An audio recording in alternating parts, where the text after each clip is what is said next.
Përshëndetje miq, uroj të jeni mirë dhe mirë se erdhët në kanalin tim. Unë jam Mandalina nga sofra ime. Sot kam përgatitur një nga recetat më të shpejta. Është një super ide sa herë që nuk keni kohë ose ktheheni në shtëpi dhe nuk keni asgjë për të ngrënë. Fillojmë pa humbur kohë nga përgatitja. Kam përdorur 250 gram petë të gatshme byreku nga më të thjeshtat. I presim në këtë mënyrë dhe i hapim me kujdes në mënyrë që të hapen të gjitha njëra nga tjetra dhe të mos jenë bashk. Kjo është shumë e rëndësishme pasi pas pjekjes, nëse do të lini pa hapur, ato do të mbeten ashtu dhe nuk do të pishen mirë. I hapim mirë dhe i lëm me një anë, kështu ato edhe do të thahen pak.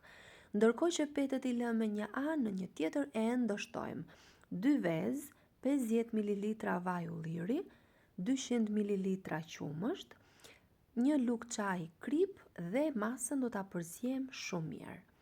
Dua t'ju kujtoj se nëse jeni i ri në kanalin tim, ju ftoj t'i hidhni një sy recetave të mia dhe nëse ato ju pëlqejnë, mos harroni të bëni subscribe dhe të shtypni butonin e ziles. Kështu do njoftoheni për çdo recetë të re të postuar.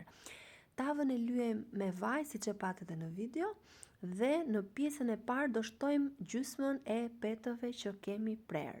Do vazhdojmë të shtojmë edhe gjysmën e masës së lëngshme që përgatitëm me vezë, qumësht, vaj dhe krip. Në mes unë e kam mbushur me djath të shkrirë dhe me prosciutto të ndarë në copa. Por sigurisht që mbushjen mund ta bëni sipas dëshirës suaj.